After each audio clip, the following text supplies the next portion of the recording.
Well, according to this, we're live now. So, there you go. yeah. Good thing I didn't say anything I shouldn't. Yeah. Well, if you join now, you can get 15 years of designs done for free by digitizing.com. That's what he gets for not being here. Yeah.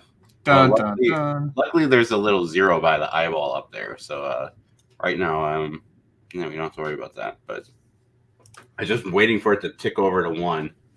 There. Hey, we got a visitor. Okay. Well, welcome to the live stream. If you can't tell by the title, I'm going to be digitizing a patch. So this is either going to get about like 2 objects done and I'm going to be sidetracked the entire time, or I get 3 objects done and whatever. So this is not replacing our normal lives every week, and this is not a regular occurrence. This is a special. This is like the Charlie Brown Christmas special, but less exciting. And I guess I should bring up my screen of Will. I mean, that would be helpful. Oop, not slides. There's too many buttons on here. I can't handle this pressure. And then I click window or screen, and I have so many windows open. I do screen. You only have one screen though, right? One giant wraparound. Yeah, I live in, it's like the Matrix or something. Yeah. Add. Okay. So see, now you need a second giant wraparound screen that sits above it. I do. I'm going to make it not my screen, though, because it's a little hard for people to actually see when it's that wide. Here we go. Well, we have 3 visitors. We have Dawn, hello. We have Carol, hello. And we have Dustin. Hello, Dustin. Ooh, we got all the people in the world that we need right now. Although there are more people watching, I don't know who you are, but hello. You're also people, too. Oh, see, John Mark says hello. There you go. I'm going to go ahead and just remove this so that you guys don't get sick from me resizing this to an appropriate size. I do care about your feelings, believe it or not. There you go. Let's see. So I need to continue doing stuff when my screen's not pulled up so you can't see. All right. So just quickly again, as you guys saw, title says digitizing patches live. Yeah, so we're going to go ahead and do that. This is... No, it says live digitizing a patch. I don't see that. Oh, I guess the title is right there. Live digitizing a patch. Sorry. This is why I'm not paid the big bucks to do this. I just... Wait, you're paid? Yeah, it's instead of a green dollar figure, it's kind of a red dollar figure. You should know that, too. The Embroidery Nerd costs a bit of money. But yeah. The Embroidery Nerd bucks. That currency we print ourselves. Yeah. Okay, so here we go. Drum roll, please. D for drum roll. Bam. Okay. This is the patch I am doing. I should probably click on Welcome. Why isn't it? Oh. So I was just in Illustrator, so I was like trying to zoom out by holding control and it wasn't working. Oh, well, okay. And that's going to take you at least like 20 minutes. It should, because it's what? Right click? No. Graphics, right? Smart design. There we go. See, the instant means right now. Yeah, this is taking way too long already. Done. Bam. Done. Just for kicks and giggles, because we're PG-13 here. Window, Dockers, design properties. Wait, we're PG-13? Yeah, I think so. Only when Adam's not filming. 63 trims. That's pretty on par with what you would get from yeah. That's a lot of trims for that patch. Yeah, there is. That's in the tatami background with the satin water there. Yeah, that's a little interesting. I bet it goes around every single one of those. Yeah. And that text there. Oh yeah, that mint. Okay. So we're gonna go ahead and reduce it from 63 trims down to 2. maybe 24. 24. There you go. I'd go with 24. Okay. Well, I'm going to answer a question. Wait, I'm going to get comments. We have Sigoli. Hello. We had Don, John. We have Shania. Hello. And Don asks, where is Adam? Adam is sick in bed. played hooky today. We'll give him this time for free. Most definitely tomorrow, too. He's not going the rest to of the week tomorrow either. All right. First thing that needs to be done is I think I'm going to do this view. This one's a little bit better, I think, for this. One thing that I learned from someone right there is that you can use the tool in Willcom to resize this really easily. So if you're not familiar with this, which I don't blame you, this patch needs to be 3.5 inches because that's the standard military size. Oh no, it says 10 millimeters, so it's in millimeters. What's 3.5 and whatever? Doesn't matter. You just do 3.5 IN. Bam. And I just resized this entire design to 3.5 inches. It's amazing. Love it. And we're done. Live over. Remember when you used to digitize a line and scale and then check the line Yep. and then scale and check? Yeah. And you're like, why don't you just use this tool that's right there? It's like, well, maybe because that icon on the tool and the name there does not. Well, I mean, now that I think about it, and high school math, transform means size. But What's funny is I actually found this tool in this software by watching a video on a different software. Because they were like, every software has this function somewhere. I was like, wait, hold up. Okay. So first thing is, I usually like doing the background and the border first, even though it's going to just be in the way. One thing that I do in Willcom, I'm just going to demonstrate this right here. So this circle here, like I can have it set up exactly the way I want. I can put tatami. I can put in all the little densities I want. And then if I hit the G key, you'll notice over here, if I make this color, I like having all of the things on the screen, so it's like impossible to see anything. You'll see that stitches is going to drop to 0, and it basically hides it, but it still has the same. It'll retain the properties, and that's just one of the things that I do. Instead of just hiding it, because I don't know, I'm just weird. So you basically turn off the generating stitches. Yeah, that's exactly what it is. All right. Just making sure. What? Just making sure. Yeah. So I'm going to go ahead and start with the center. And I guess I didn't really say why I do it that way. And that is because it's kind of like your to-do list. You do the little things and it eventually makes you feel like you're doing a lot. So spacing, because I'm going to be using black fabric with black background, I can do a much lighter density, or like a 0.6.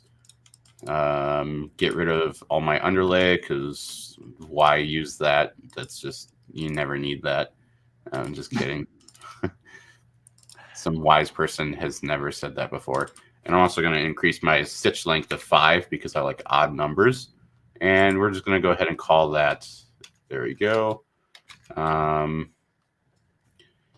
So, yeah, all done. That's it. There's going to be a lot of we're all done. But, yeah. Cool. Sidetracked. So now what I'm going to do is I'm going to cut out the earth there.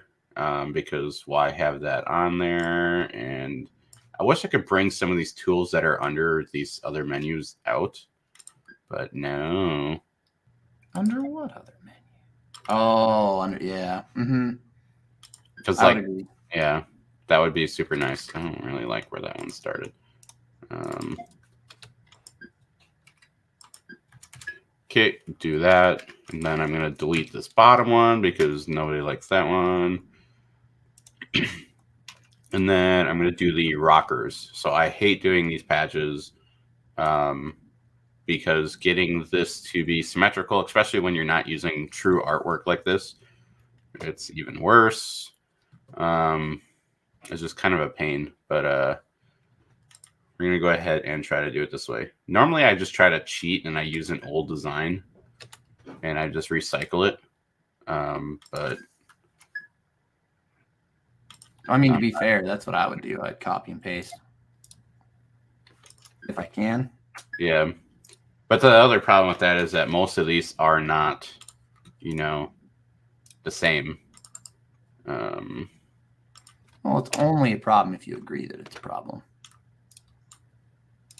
Okay, get rid of the stitch angle on that, and then I'm going to end up having to change the where the actual points are ending up once I do the border, because of full comp. Otherwise, you're going to have gaps in between it. This is just going to be a satin border because I'm literally doing one of these patches or two, so it's a lot of work for one or two patches. But if I don't do it, who else is going to do the patch? So. Plus, I can put it on my board behind me as I did this. But okay, so I'm going to duplicate it, flip it to the bottom, and do that. Okay, and now one thing that it seems like your come inbox people do or don't do is pathing. So we're going to go ahead and do that because I don't like trims, and you shouldn't either. I mean, after all, we're production digitizers. Wait, what? I think so, right? Oh, okay. I mean, just making sure, I mean, I don't know what I'm doing, but. And then I have somewhere. Where's all my favorites? Oh, here we go. I was gonna say, did you update? Because if you did, no, where all your favorites went. Oh, they disappear every time you update? Not every time. No. Not so. I have one of my styles or favorites set to a jump stitch, so it's basically a 10 millimeter preset, and that way I can save. I mean, if this was 2 millimeters is standard, I think 2.5. Is what it comes as. Yeah, pretty much. Yeah, whatever math that would be. I saved 4 stitches by doing that. So that's 4 pennies that I can not have to charge them for. I think. Yeah, no, it's less. You don't charge by the stitch count, do you? No, there's no way. Because this patch alone right now would be $5 if you did 1,000 or dollar per 1,000. Which I still don't get that. That's what it was 20 years ago, supposedly. And gas has gone up how much in the past month alone? Yet we're not going to increase how much our time is worth. Well, Hey, look, I just got another request for 20 patches. Wow. Nice. You're winning. Yeah. Okay, so back to getting sidetracked. So now I got to do the border. And the border is always the worst. And actually, what we're going to do is I am going to try to steal another thing because I want to get the text. So we are going to cheat. I'm going to go ahead and pull this over here because some designs I can't have on social medias. I don't know if we have any comments at all. We have Carol saying, "Poor sweetie." I'm thinking that's Adam. And Don saying, "Oh no, sorry to hear. Hope he feels better." Pretty sure that's Adam too. Yeah.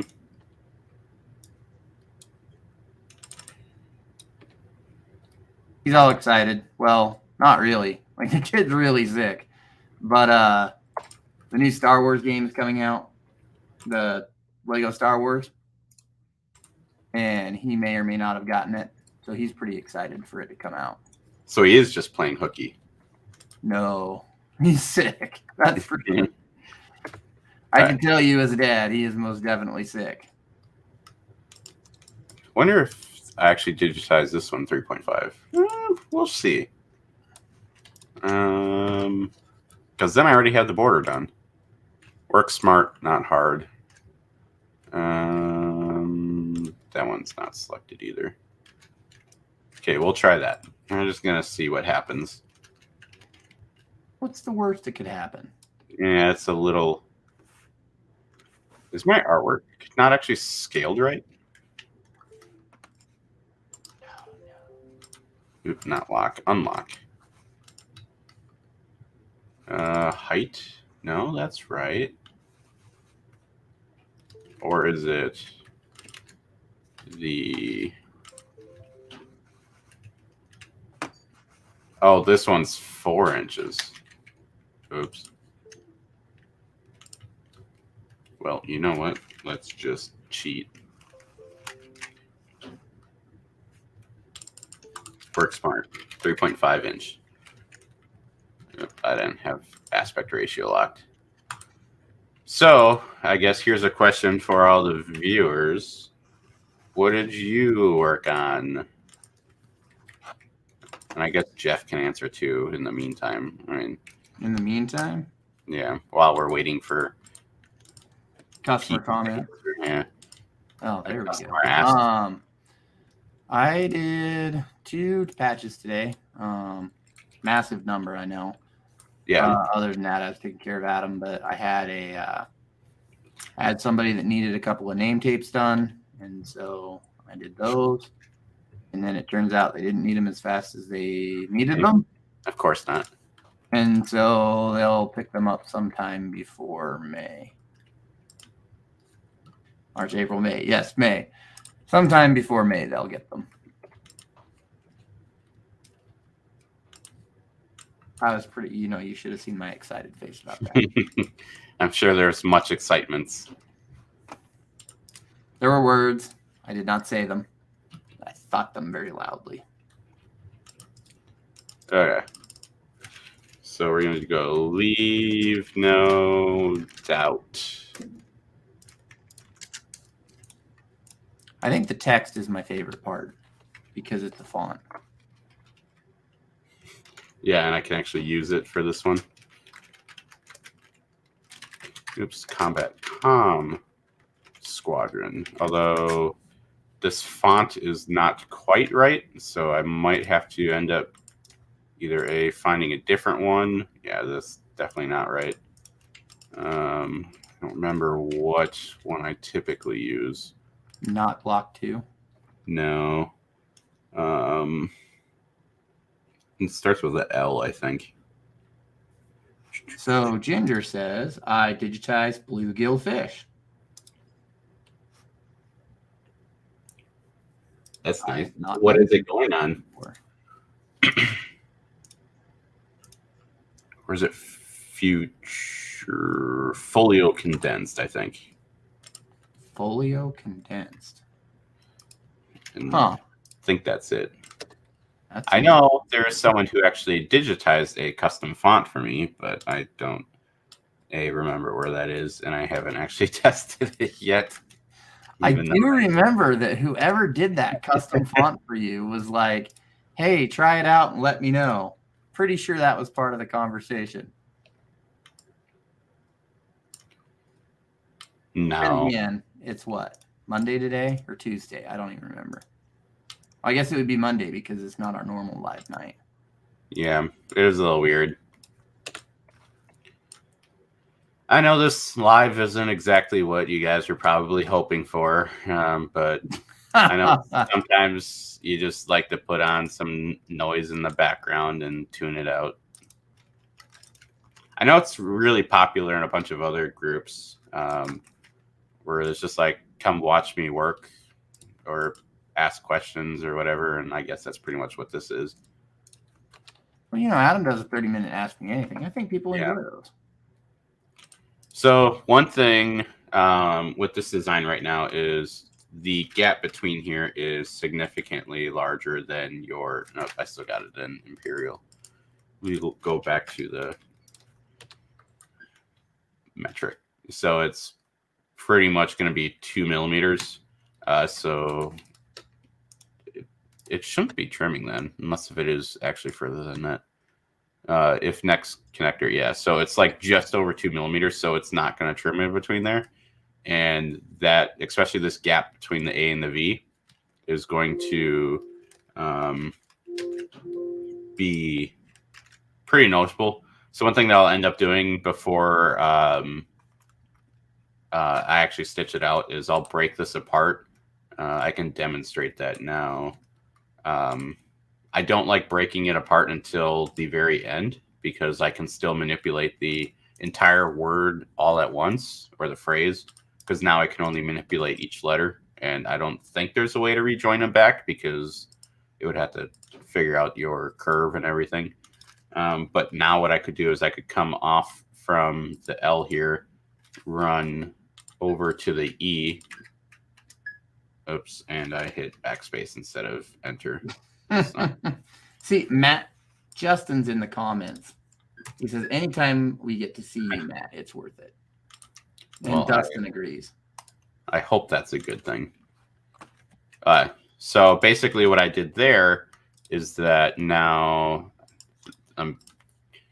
I have it, I'm just going to, for cheating right now, I have it hiding underneath this line right here. So I don't even need to clip the little tails, or not tails, the jump stitches. I don't even, they're going to be hidden. You're not even going to really see it unless if you're going to actually like physically look at it really detailed. One thing that I learned, like when I started, is I would trim every single one of those because I knew they were there. However, I've learned that I'm just wasting my time because the end customer is just going to get it and they're not even going to realize it, or they think that has to be there. So save yourself some time and trouble. But I'm just going to undo all of that so that the text is back to, there we go. And now the entire text is one object again. Okay, and then the bottom one is, that's pretty good. It's at least centered pretty well. Okay. So again, like I said, I'm just going to turn off stitch generation there, so you can't see it. And now my dongle is just reconnected, I guess. So, does that mean your Wilcom's going to close? Actually, no. It's actually my dock, because I'm running on a laptop and I just plug it into a dock to power everything, and it has like a internal USB for the network card driver, which is annoying because I can't turn it off, and every so often it restarts. It's really annoying. Yeah. But it's not as annoying. Annoying. Just a few minutes ago, my mouse decided that it was not going to recognize the little USB wireless, the 2.4 gigahertz wireless sender. Not going to say I have. Sounds like you need to buy a new computer. My USB devices, but I have technical issues when it comes to my USB devices. All right, so let's see. Now the next thing I like working, now that I have the background all done, because it makes it look like I did a lot, which always feels really good. I'm going to go ahead and lock it so that I don't accidentally mess it up. But the other benefit of doing the border is that now when I'm doing like this green for the earth, I know exactly where I need to stop because of my pull count, instead of having to figure out where that's going to be in the future, or, sewing it out and then it looks really weird and being like, man, I wish I would be better at this, so I'm not wasting my first revision on something that could easily be done, and I spilt water all over myself. But yeah, no matter if I wouldn't have said that, but there we go. See, nobody would have known. It would have just been completely, they never would have known. Secret. And then you brought attention to it. Yeah. And now we can't unsee it. Jeff would like me to say, and this is the point where I would match all my colors up in my threads. And how would I do that? I would use the thread converter website. But Matt, how would I do that if I don't know? Well, luckily for me, I clicked auto digitize, so now I have like 29,000 different 30,000 different colors. Interesting side note, I used that the other day, the auto digitize to get my color, and I ordered a whole gamut spectrum of colors because of it, and they all came in and they were not the correct color. And then I used the thread converter, and they were the correct colors. So did you learn your lesson? The thread converter was a little bit more accurate. I was researching because I still want to do an AI-powered one, but I have never done that before. I've never dealt with AI or programmed with it at all. So that will definitely be a challenge for me. And I got a lot of other projects to work on, so. Yeah, one or two here or there. I guess I could break this one up. Yeah, we'll do that. I know Justin's watching like, you're doing that weird. Like, well, yeah, well, I don't see you doing it. Careful, that's how challenges start. Was it going to be the patch off? Yes, it will. Okay, so what I was contemplating here is because I'm going to have the arm of the gator, so I could knife it. And the more I think about it, I'm probably not going to, just because, one, it's not actually going to save me any stitches by doing that, because it's going to have to do the outline, and it's just going to actually make it go longer. So in that case, I'm just going to bring this down.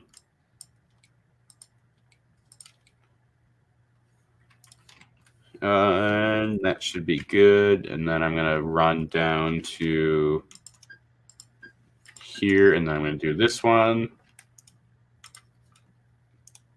See, and Candace already in the comments saying EMB nerd patch off. Well, I already made an EMB nerd patch. It's just I like it too. It's on your board back there, isn't it? I don't think it is anymore. It's in my drawer of patches. Yes, I have a patch board, 3 patch boards, and a drawer full of them. Oh, I did have extra. Oh. Well, I guess I should have looked in my drawer before. Whatever. You might have a junk drawer if you're in the Midwest. I have a patch drawer and a junk drawer, but I also have said patch drawer. And I am purposely making sure that I do not set my default properties so that it annoys you. So I make the shape and then set the properties. So I know that's your preferred way of digitizing.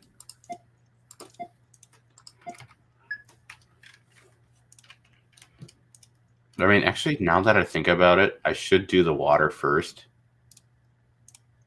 and then do the green. Because if you think about the world, green is higher than blue, not the other way around. Well, I mean, depending on where you're at. So that's one of the things that I think about when I'm doing patches, which is why it takes me a while. I'm putting a lot of thought into it and a lot of restarting. So we're going to go ahead and we're going to start over. So that'll make blue easy because blue is literally just a big old blob. So you got a question in the chat. Uh-oh. I quit. I knew it. Hold, please. I have to finish my section. I'm also digitizing a patch. Ironically, not the same patch. I'll have to have you sign a non-compete or something. Dustin said, would this be a Merrell border? And if it would be difficult with the 90-degree corners to Merrell? So this is not going to be a Merrell border because I don't want to. Well, I mean, I guess I could because I'm only doing 2 of them. However, that means I need to thread up the Merrell machine for that, which I think I do have the red big spool, but I'm just gonna do it on the embroidery machine. And this is the fuller border, so Ooh. shameless. I've heard somewhere that that's pretty cool. It is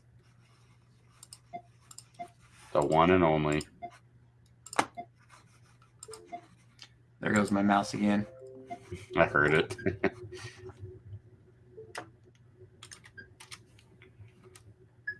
But yes, if you are doing it with the Merrell machine, it is difficult.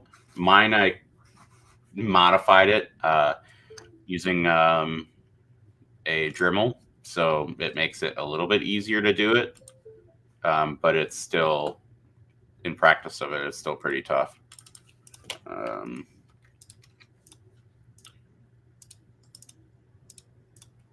Underlay, don't really want to zigzag. And okay, so now I'm going to start. I have so much stuff open on my computer right now. It is not happy. It's like 7 instances of VS Code, I believe. Sorry, It's just 6. a little grumpy. Yeah. Firefox is the big culprit, but I just won't talk about that.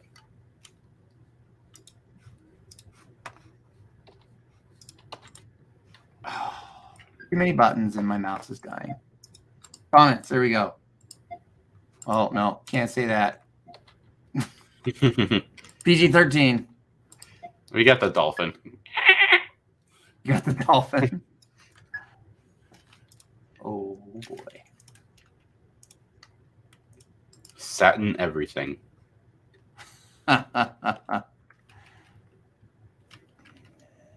Okay. I will bring it up. Oh, wait. We already talked about that. Dustin asking about the 90 degrees. Yeah, it is difficult.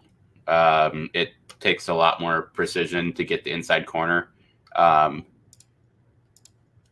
have noticed that I can do these 2 angles fine, but this one and that one is really difficult. Especially, this is the one where I usually screw it up for some reason. So it's the second and third, but that's just the way that the patch is being rotated. Because I did do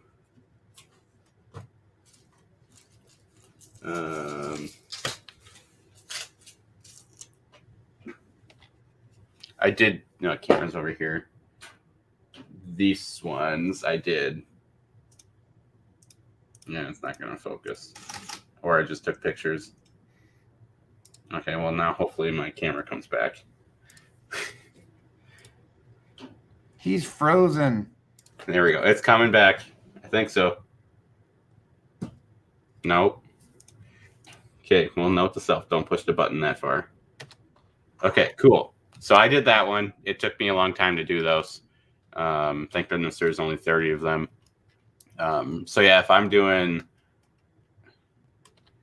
if they give me chef's choice, I push them to a circular patch because I can blow through those in no time. It's like 10 seconds per patch on the Merrell.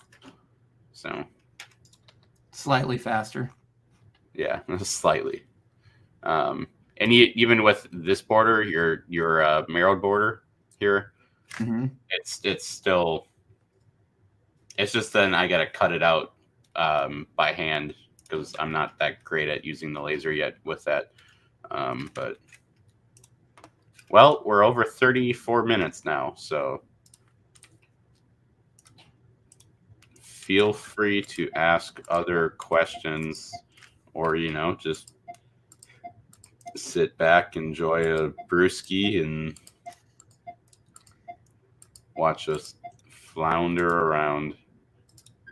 That's what we're the best at. Like the days of our lives. Kids these days don't even know what that is. I barely even know.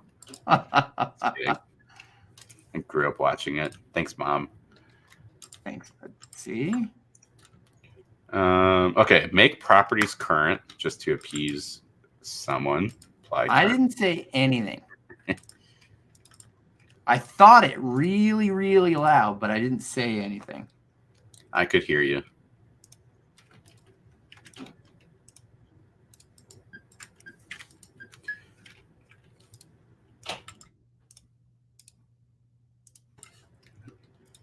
So the other thing, I don't know if you remember, there was the one patch I did. We're not going to talk about the design, but I'm only making one of them. I don't really care how crappy the pathing is and everything. Since I'm only making 2 of these, I don't really need to focus as much in, getting it less than 63 trims, because I'm going to be using a 4-head embroidery machine and I only need 2 patches. So I'm going to be making double the amount anyways in one swoop. So it's like, that's a dangerous road to go down. Because you say that and then they're going to say, oh, wait, that came out awesome. We want 15 more. No, only 15? That would be nice. But yeah, so I'm not overly worried about it, but it could get a little dangerous. But worst case scenario, you just spend a little bit of time and rework it a little bit. And then one thing I've learned with digitizing too, that every other digitizer already knows, is that in like this spot right here, this exclamation mark, so it has a red outline and a yellow not outline. Right. And then I got the blue water under it and then the green under it, which means that that's 4 layers of thread there, and they all meet underneath this exclamation mark, which means that it's going to get really thick right there. So that's why, I don't know. Yeah, you can see my cursor here.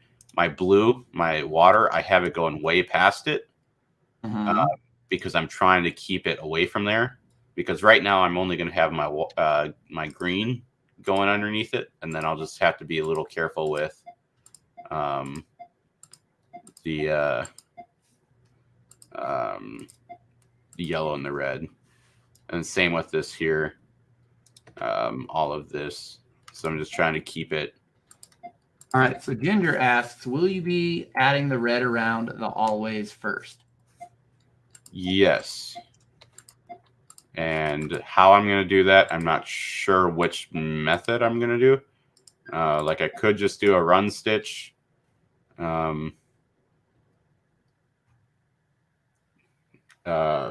Or other ways that I have done it is I pretty much do the like a satin outline and then do it that way. I think that's how I did my Jurassic Park ones, but yeah. And then this one, I'm going to exaggerate it because it's only showing right here, and I know that if I digitize it like this, it's just going to get covered up anyways. So I'm going to exaggerate it quite a bit.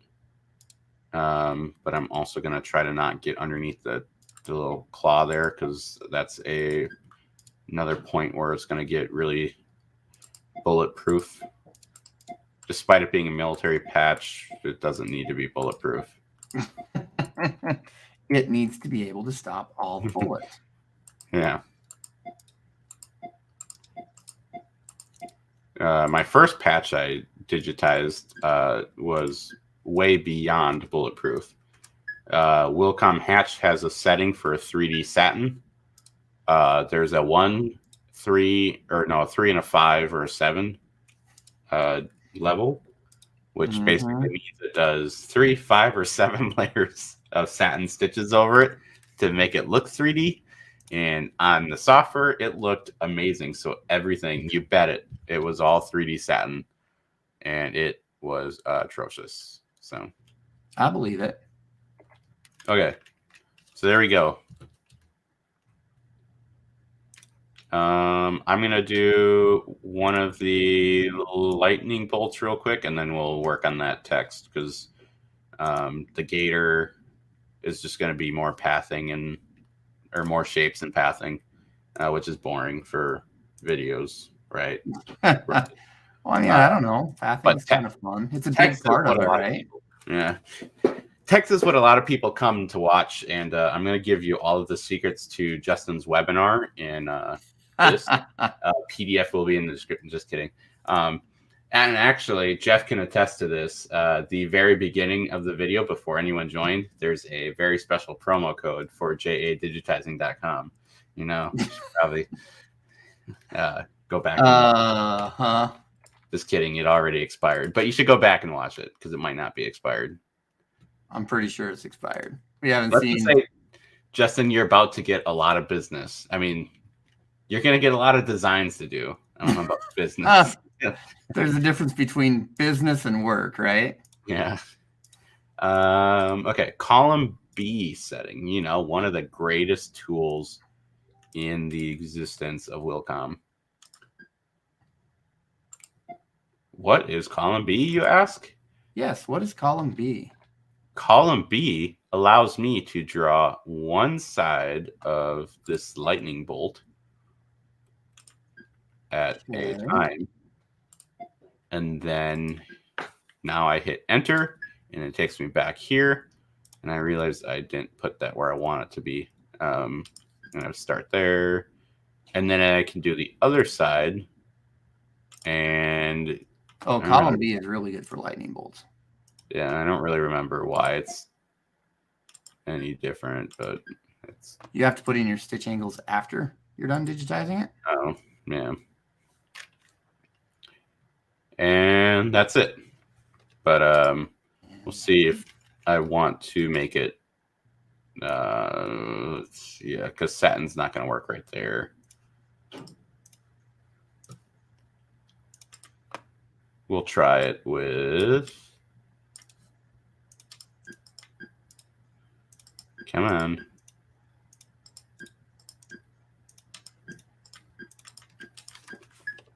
Too far. There we go. Bam, column B. I know I didn't answer what it is. But so that was the way I did it. If I did like column A, it's what I would have done in the past, but you got to go left to right. And I found with that, I'm doing it very, very poorly. But like when you get to a spot like this next point, I want to put it right there, but I need to go out here, but then I need to come inside of it, and stop it. It's going to make it look really weird. So that's where column B is a lot nicer because I can just go all the way around one and then go back to the beginning. But I'm going to come back up here because one thing that's going to happen with this is because like your satins are going to extend like 0.4 millimeters or something like that on the push comp. So this is going to get a little messed up. I mean, this is again only tatami, but I can get rid of this point here and it's going to kind of make it pointy-ish anyways. We'll just go with that. It's very technical. There's a term in everything. This one too. Yeah. Otherwise it's gonna run down here and then it's gonna get a little thicker here than I want. So I'd rather just come down, stop a little early. Your eye is going to see a lightning bolt and gonna use advanced artificial intelligence, which I guess isn't really artificial, so just intelligence. And it's gonna make your eye think that it's, pointy when it's a blunt end. And now, cool thing that I did one lightning bolt because I can hit Control D to duplicate and this button and then get rid of the negative. Bam! I just did another one. And believe it or not, there's actually another tool for that. You can click this one, and Jeff likes doing transform by reference line freely, I believe. Or no, it's not. That would be size. This one here. But then you got to go like this, and there you go. Except I didn't duplicate it. But it's also not perfectly symmetrical, and I like symmetrical, so that's why I do it. I duplicate this, and then flip. Done. QQ. Exciting.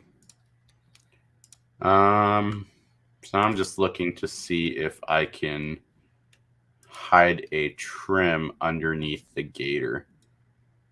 Because if I outline the gator in a black satin all the way around, I could theoretically come off this point here and run underneath him. And then if I exaggerate these, I'm not a gator or alligator or whatever aficionado, but if I make this a little bit bigger, I can come out from underneath that satin right into it. Well, what degree is your fill underneath it? Because you've got a big fill back there, don't you? I do. Yes, it is. I didn't actually set it yet. It's just the standard. Oh, because if you're going to drop a fill back there, what you can do is drop the yellow line, drop like 2 or 3 stitches in the exact same direction as that fill to drive the color down below the black fill as you're coming out. True.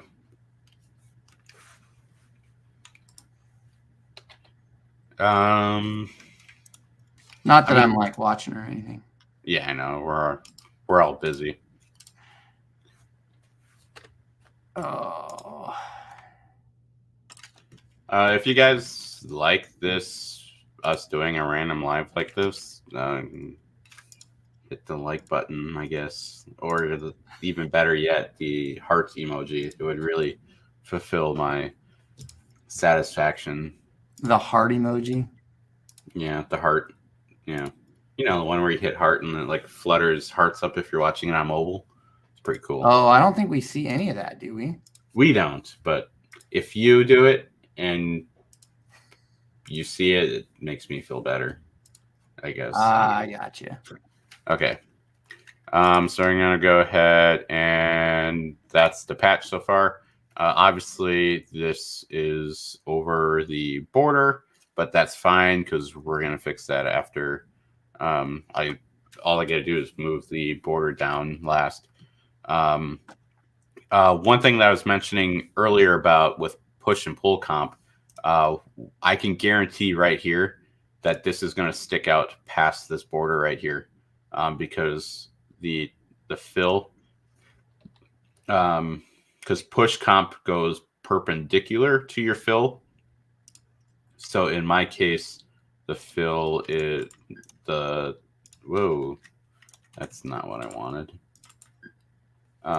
So this is my line of reference. So pull comp is going to be going with my line, and then push comp is going to be this way. So anything running this way, it's going to extend out on the blue. So this edge right here is actually going to probably pop out of this red satin, which is going to obviously make the patch trash. And same with down here. This definitely is going to. So then what I'll end up having to do is just come in and move a few of these nodes, but not worried about that right now. Just sidetracking from doing text because everybody hates text. Do they? And Chris, but I don't know. Okay, so always first. So, poll. Do I spend 3 hours searching for the font, or do I just digitize it in? You know, if you're going to be doing polls and asking questions, you should probably monitor the comments. Well, over here driving down, trying to get this patch I have to do done. You know, if the poll answer is not the one I want, I'm just going to go with what I want to do anyways. But oh, there you go. Poll. Okay, so lettering. I'm going to start with the A because that is what we're going to start with because I am the captain now. And yeah. So let's see. I'm going to do the center of the A. Sorry, Eric. I do not remember what it is called. I'm just going to call it the bridge of the A because it is not a bridge, but forgive me for not knowing. And then here's another column B. You know what? I'm going to see if this helps. Graphics.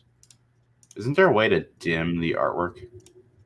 To dim it or to make it go away completely? Dim the graphics. There we go. Now you guys might be able to see it. And I'm going to do it in a different color too. What is going on? Let me select it. We're going to go with purple. Okay, we're going to go with purple. There we go. Okay, it is there now. Okay, and now I got to select purple, so I keep digitizing in purple because purple's pretty cool.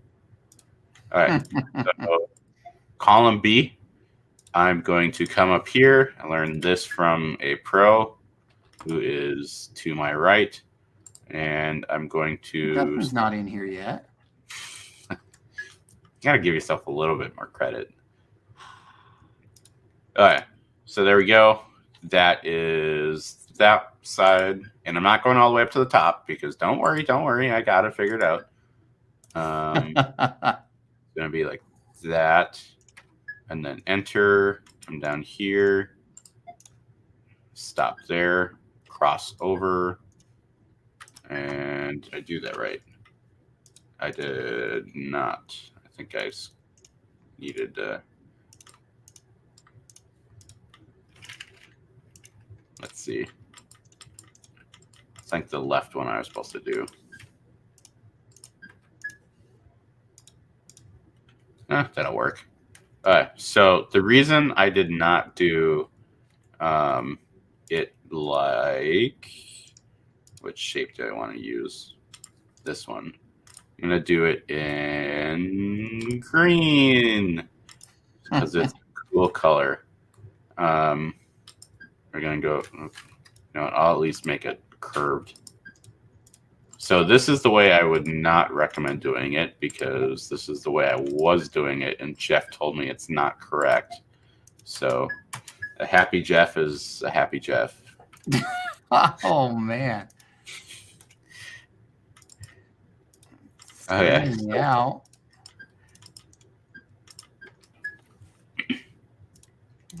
So this right here is all one shape. It doesn't really look any different on screen other than the shapes aren't the same shape, but that's fine. Right here, it's going to get a little confused, especially when you're doing much larger lettering.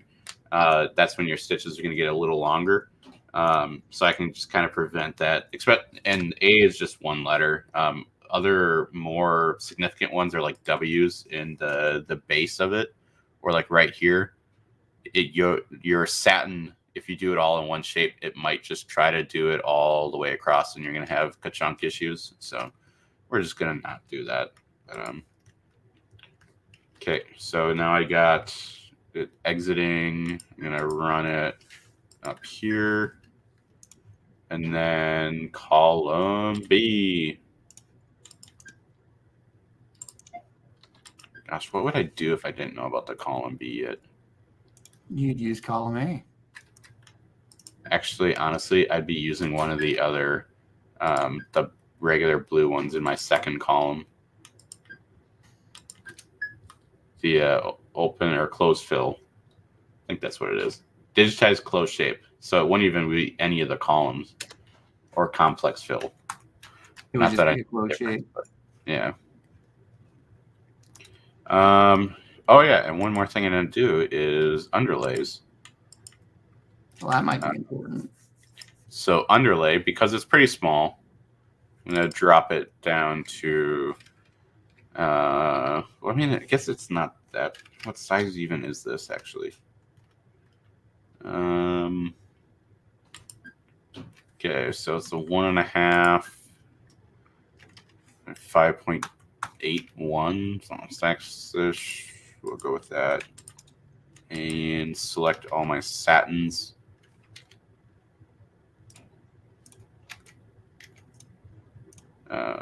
And we're going to go ahead and which one do I want to do? Edge run. I think that should be fine for this size. It's not. How wide is it? Like 1.5, almost 2. Oh, yeah, you could get away with an edge run. Yeah.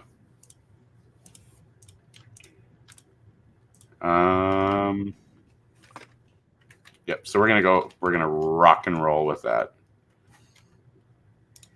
Okay. Artwork. I'm hitting all the wrong buttons on my keyboard. Let's see. We're at 55 minutes in. You know what? I'm gonna make this yellow, and I'm gonna see exactly how I want to do the red, because that's what everyone wants to know. So one of the ways I could do it is I could go ahead, grab my column C, and I could make this like a, you know, what's 1 millimeter look like? It looks like a millimeter.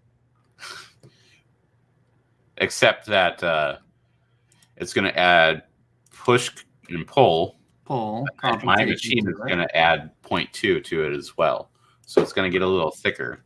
But if I go ahead and let's say I start right here.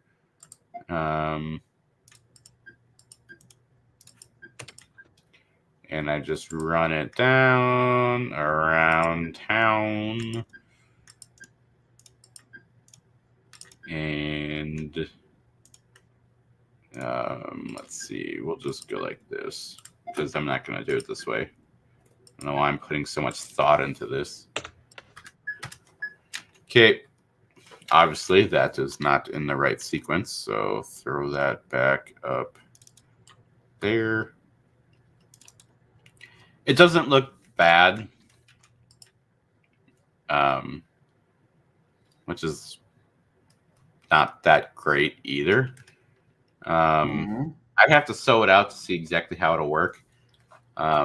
It might work. Another thing I could do too is just literally copy just this entire section of the patch and stitch it on the exact fabric I'm going to do, because I don't need to sew the entire design to see if this method is going to work. I can literally just, you know, cut out just this section of the design, put in a new one, and run it on the machine and see because I'm going to have the blue layer, a little bit of the green here, and I can just see how it's going to interact. And that's one of the nice things about you having your software and a actual embroidery machine right behind you or whatever, is you can play around with it and see. Because then if it works, then I know in the future that I can do 2 layers and whatever. Honestly, I'd probably have to increase the density a little bit on this. But I do not think that if I did an outline, I don't think it would look decent. You're watching the comments, right? I am not really. No. Oh. Okay. Me neither. Yeah. Okay. Let's see. Well, I don't know where we're at. We're just gonna go. I think we're a ways back. Okay, so we have Dustin saying that you're right. Jeff is pretty bad. LOL. Okay, what about a croc? Well, there we go. I could just call it a croc. You could. I mean, technically, it's an L. Well, Peter Pan says it's a crocodile, and you're not supposed to smile at it. Yeah, I honestly don't know the difference. Shows you how. I think one of them has opening, like they can open their mouths. Like you can't hold it closed. They have strength that they can open it all the way. And the other one, you can hold their mouth shut. They can't open it. That's just random tidbit of the day. No, duct tape will fix that. Actually, I think the state troopers or state patrol or whatever, they use electrical tape because it's not as hurting. Whatever. Okay, and then Ginger asked, will we be adding the red around the always first? Yeah, I do remember you read that question, and yes, we were just working on that. Yeah, we're a little behind. You know, we're actually 18 minutes behind. Actually, no, more than that on comments. So, smidge. We got Jerry Lee here. Yo, Matthew. Well, yo, Jerry Lee. We haven't talked for a little while. The embroidery nerd, it expired. I don't know who that is. That's got to be Justin because it's not me and it's not you. It's not me. I'm right here. And then we got Mark saying Wilcom seems to have a lot more options and intricacies. It's a long day. Then Chroma Lux, what is the hardest part about transitioning? So I can say I started with Wilcom Hatch. I'm going to go ahead and click this button. Maybe no. We'll go with this button and we'll just get rid of that because we're talking right now. I guess I am because that's what I do. I had Wilcom Hatch, which is pretty much the same thing. However, it has like all of these buttons are under drop down menu. I don't have my screen up. All of the buttons that you see everywhere are like under different menus. So you have to like drill down and select which one you actually want to. You have to hunt for them. Yeah. So unless if you actually know where it is, the nice thing is the hotkeys are the exact same from Wilcom Hatch to Wilcom Embroider Studio. So that makes it a really easy transition. I know you asked about Chroma. Jeff has Chroma trial edition because Racoma didn't have Chroma when you bought your Racoma. Well, I mean, ultimately, with the differences are going to be hotkeys mostly. Yeah. And then just getting used to the layout. The layout in Wilcom is significantly more button heavy than Chroma, just because you have so many more options. There's so many more different buttons that you can hit. But other than that, the things like having to manually set your tie offs and manually set trims, you don't really have to do that in Wilcom as compared to Chroma, where you have to go in and input that stuff, make sure that it happens. So as far as like a learning curve transition, I think it's easier to transition from Wilcom or from Chroma to Wilcom than it is to go from Wilcom to Chroma. Yeah, and I know I did a live in the your Chroma group where I digitized the patch in Hatch, then did the exact same design in Chroma. And I mean, I never used Chroma before, I believe, for that episode. And it was a little clunky. I don't know if I don't think I would have been able to do it if I didn't have Jeff, installing the training wheels on the bike. But other than that, it was like now I understand Chroma, so I could fumble my way through it. But Hatch and Wilcom is definitely my preferred software. But yes, they are a lot of buttons, but they all do one exact feature, and they're all the exact same thing. It creates a line. It's just affecting the properties of it. So like the tatami versus a whatever this other one is, a square looking one. It's literally a square fill. It's doing the exact same thing. It's just changing how the ends are terminated and stuff like that. So it's just you can apply some other mild differences, like on Wilcom, when the running or the travel stitch goes around a curve, it automatically shortens it for you. Yeah. And Chroma doesn't. It's a fixed width, so you have to go with the most narrow, and then you've got, you're pounding in a whole bunch more stitches than you have to.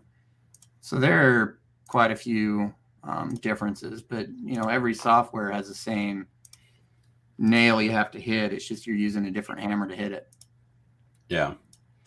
Yeah, but we could talk about software differences. I think we actually have done lives on that. If we only categorized and had a better library of our lives, be a little bit easier. It's one of the things we would like to do is go back and get like the key topics of things we discussed. But we have a live for every single week, pretty much, for like 2 years now. So that's 2 years. That's a few. Letty, again, sorry, we're like 20 minutes behind now. I could break the bolt up into 3 parts. I used to do that, and then I found that I just spend more time arguing with myself of how I want to break it up, and I found that just doing a standard tatami fill, it works. Plus, what you don't see right now is I have patches in front of me that have like different aspects of like some of them have stars and some have like really tiny text. There's actually one on my left side that actually has, I just realized it has the text with the shadow behind it. So I'll probably pull that down and I'll look at it and see exactly how they did it. And that's something I found that works. Consider it research and development. I spend a couple $100 on collecting patches every year and then back right off. So that's just something that I found that helps a bit. But yeah, I mean, there's like this patch that I just ripped the Velcro off. Apparently, sheesh. Apparently that one wasn't on there very good. Like this one I bought specifically to see how they did the stars, and that's it. But yeah, so either way, next one, start at the bottom and overlap the middle and then the top. Yeah, for the lightning bolt. Yeah, that's probably how I would have did it. But this is just easier, and I'm lazy, so lazy wins. And optical illusion. Yeah, I think that was the word I was trying to say. Cindy asked, "Is it Tuesday?" She missed a live. No, it's not Tuesday. It's actually Friday. No, we're just had some time, and I had to do this design, so figured if I'm going to do it, might as well afford you guys the opportunity to be entertained for a little bit, I guess. And no, it's actually Monday, I believe. Unfortunately, Dust says keep them coming. I think that was maybe for the like and heart. Letty sent us a lovely bunch of hearts. I love You did them. ask for hearts.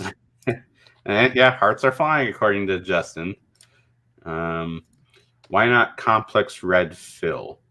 So this is when we started talking about the fill behind the A, I believe. That's one of the other things I could do too. Again, like I was saying before, what I'll probably end up doing is I'll do a different style, maybe for like each letter, or I'll do the A and then maybe another different style of A, and then just see and sew it out, just see which style I like the most. Because I'm going to have to add red in the, I guess I don't have my screen up, but I'm going to have to add red up in the middle point of the A anyways. Just realized I was using my mouse to show you things, and we'll come down. and you can't see it on the screen. Which is fine. But yeah, I mean, so yeah, I can see it. I will experiment with a complex red fill, just see how that turns out as well. We Quilt Studio on YouTube says, does Wilcom have snap to nodes, not just snap to grid or guides, but snap to nodes? I don't know if it has that. Do you know? I think it does. It's just we've never used it. Yeah. That sounds like a Justin question. I personally dislike when things snap because like 99% of the time they don't snap where I want them. Yep. But yeah. I don't know. Use it either. And Dustin saying, I haven't stepped up to E4 yet, but since I purchased Hatch, I haven't really touched Chroma. Well, there you go. So it sounds like you like Hatch a bit more than Chroma. I definitely would if you did not have software yet, I would definitely recommend Hatch over Chroma. I do not own Chroma. I just had the trial version as well. But Hatch just seems a little bit easier to get used to. And again, it kind of sets you up for Embroidery Studio if you do want to get into it. I mean, yeah, software is expensive, but I mean, so is everything else. Yeah, and everything is. I mean, you buy a couple spools of thread and you're at a couple $1,000. It feels like, or let's look at the price of gas right now. And the other thing too is even if you do own Chroma and you just realize you're spending too much time or any other software, and you watch other Facebook Lives, not just ours because we're totally not biased, but like you look at I believe Lisa Shaw does in Brilliance. Yeah. Mm-hmm. You watch hers and be like, well, maybe I want to buy in Brilliance. I think in Brilliance is about the same price of Hatch. Yeah. I mean, ultimately it comes down to you as like what's going to work best for you. And I can't tell you what's going to work best for you because that's a you question and not a Yeah, and just see what your software return period is. But I mean, if you're spending $1,000 on software, would kind of hope that you're making $1,000 in a year, so you could pay it off pretty well. But Yeah. I mean, that's to each their own. But yeah. I mean, if you've got a software now that you're using and you are not liking to digitize, there's no point in spending another $1,000 to find out that you don't like to digitize in another software. There are people that you can pay to do it that are really fast at it. And if you buy a Wilcom, you get a nice box. Oh, and the USB drive. Don't forget the USB drive. Yeah. That it comes in. And it comes with Corel Draw, which I have installed, but I have never used it. And make sure I don't show the serial number for Corel Draw, even though now I'm about to lose my dongle, or not dongle. See, and that drives me nuts because y'all use Adobe and I don't, and I'm like, send me the CDR file. Here's an AI, Jeff. Yeah, Justin and I have Illustrator, so we'll send him AI files, and you'll send us CDR files, and it's like, no, give us the real good file. Although I think Illustrator opens it, but you get a fancy little USB drive, which is with outdated Wilcom because it doesn't connect to the internet and update. So, yeah, that part sucks. The only thing that does suck about Wilcom Embroidery Studio is that you have to have the dongle, which is the little USB dongle. But yeah, but there are ways around it if you go on the internet and you find. I do not recommend that because they will find you, and yeah, you'll get that not so nice letter in the mail. Not a Dear John letter, but a different. Dear John is when you leave. This is hi, we're Wilcom, and we are about to come. So it's not the "we're coming" email that you're worried about. It's the leaving. But or you could have some really obscure software like this Floriani one, which is Sketch and Stitch, that I bought for too much money, and I have literally used it, I think, like once. But yeah, that sounds. I can attest that I think that's all you've ever used it.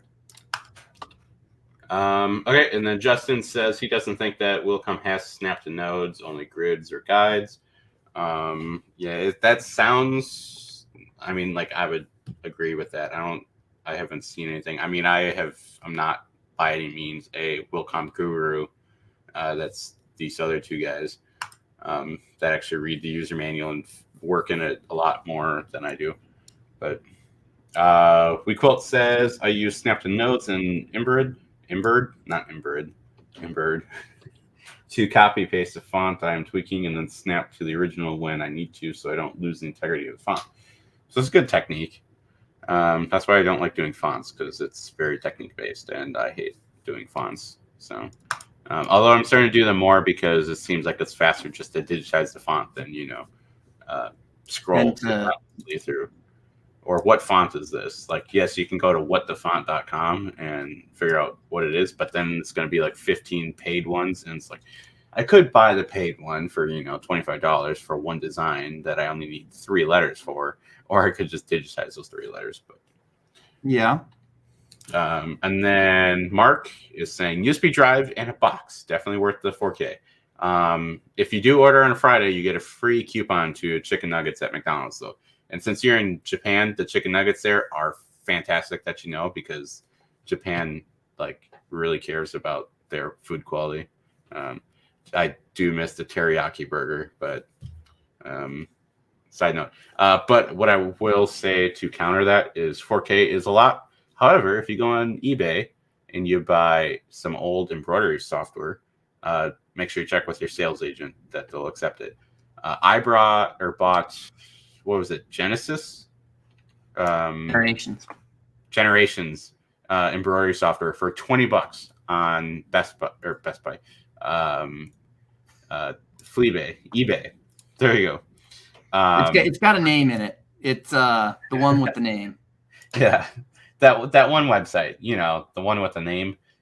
Yeah. So I spent $20 on eBay and saved I don't know how many thousands because I got Wilcom, I think for like 1,500 or something like that with 3 elements because they were on sale. So I saved like $2,000 by spending $20. Plus, it came with like a free design CDs, and so I have them. I think I just never gonna use them, but yeah. Okay, Dustin asked a question totally off subject from patches, but what's your opinion on the ZSK Racer 2 4W? Yep. We Quilt Studio. No, I'm just kidding. I don't actually know which one is that. Is that the Racer 2 4W?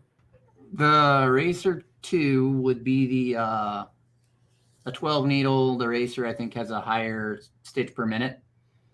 And then the 4W would be a 4-head wide frame. I would love one of them.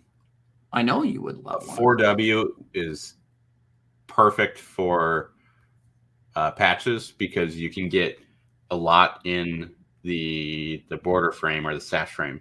Like my Happy, I don't know how, I can never remember how big the sash frame is.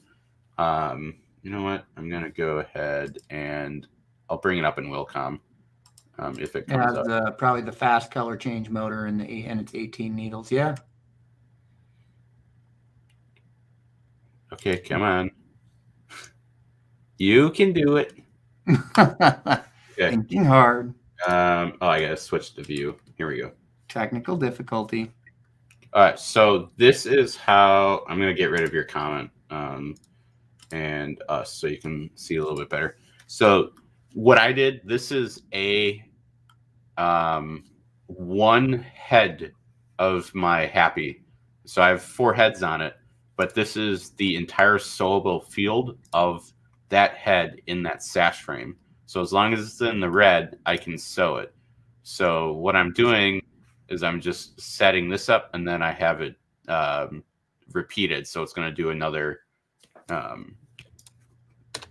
batch of these in that same sash frame.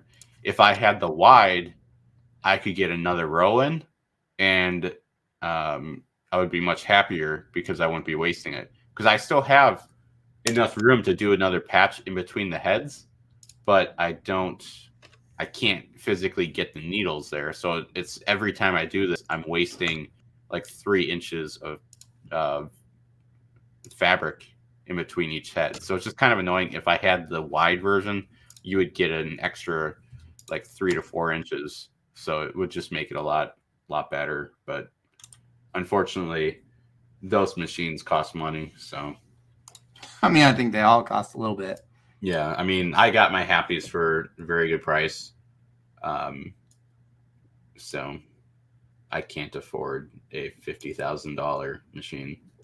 But okay, so that was Dustin's. Yeah, we're just going through comments right now.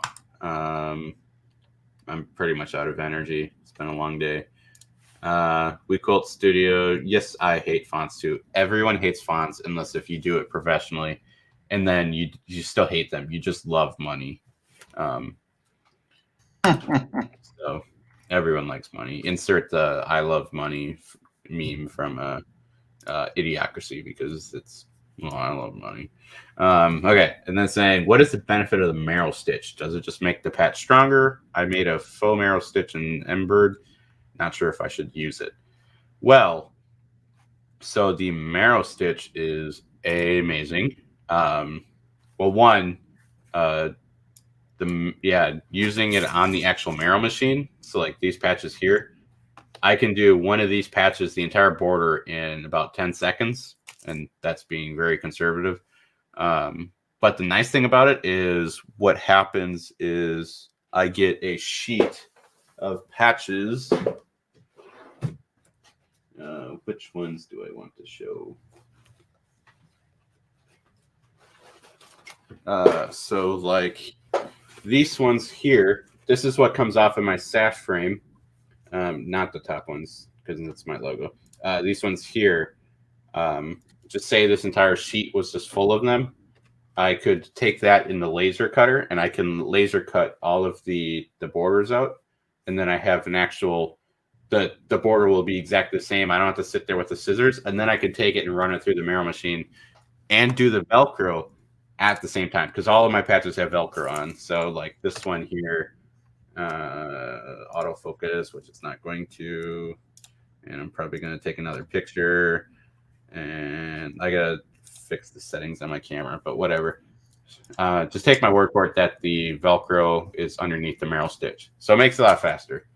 However, if I'm doing the, so Jeff here invented the faux Merrell stitch in embroidery. He was the first one to crack the code. So that's what, if I bring it up again, oops, I just removed it. I'm not doing too hot here. So this is his Merrell stitch that he has, or faux Merrell, or fan lock thing. I forget what it's technically called. You would know, but you're not saying anything. You're just letting me flounder here. So I just call it the fuller border. The fuller border. There you go. That's what I originally called it before. Yeah, so you can do like really, really funky designs with it. Like my favorite one that is also Jeff's favorite is this one. He didn't say that, but I'm saying it's his favorite. So this is actually that same border, and it goes underneath the Santa hat. I would not be able to do that with the Merrell machine because that would mean I'd have to cut it out, Merrell it, and then put it back through the embroidery to do the embroidery over the hat. So luckily with this border, it can do that. Plus, you can make custom shapes, obviously, as I just showed it. But does it make it stronger? I would say it could, based on your density, because you're putting a lot more stitches in there than you would if you're doing like a satin border. And then when you do a satin border, you got to cut close, and if you accidentally cut it, then it's trash. Versus you cut it and then you Merrell it, so it's like impossible to cut too far and cut the thread, unless you're Jeff. But hey. He is alive. It's not as easy as it looks. Okay, and then yeah, Dustin was saying it has a color change motor. That I will say that was Dax we went to. That was the first time I saw it's technically the second time I saw the ZSK in person, but like actually going there and with it, the mindset of I want to see this color change was just like, that's way too fast. It scares me. Because like there's times I have a spool of thread sitting between the heads and the control box, and then I hear because it's grinding up against it. But yeah. I have one on the way, hopefully end of month, but I wanted your guys' opinion on it. Well, one, I could say you're too late then if you wanted our opinion on it, if you have it coming in the end of the month, because that means you already put your down payment. Yeah. But you're getting a good machine. So that should, I don't really know what else to say. Hey, as long as you get a good machine, you can get good support for. Yep. Support is the key. You know, make sure you don't void your contract. Open communication. It's like a marriage, but damn.